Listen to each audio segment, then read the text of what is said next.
This is the data I want to fit using third order polynomial and fourth order polynomial in MATLAB, and then see which one fits it better. So I have an independent variable x and a dependent variable y. So let us start with the third order polynomial fitting, and I will call the function f3. So all you need is to use the MATLAB function Polyfit.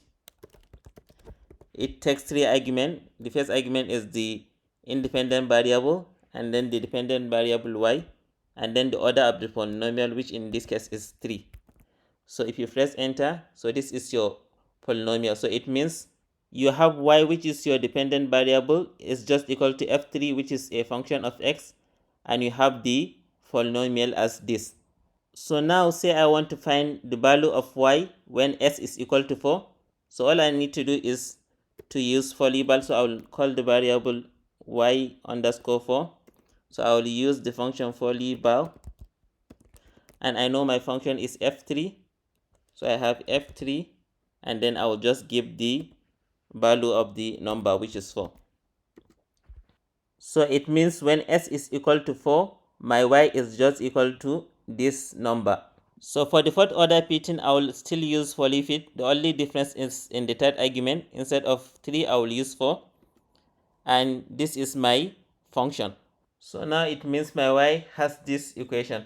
So let us now compare which of the two functions, that is f of 3 and f of 4, performs the curve fitting better.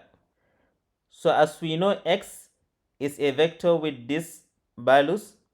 So yp3 and yp4 are also vectors that gives the value of y for each of the values of x for the respective polynomials f3 and f4.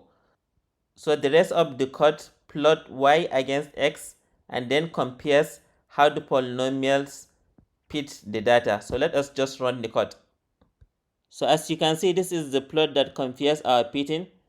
The cycle is just the data we have. So we have like y in the x-axis and x in the s-axis, and the orange line is the fourth order polynomial, while the red dashed line is the third order polynomial. So it is very clear that the fourth order polynomial fits the data better.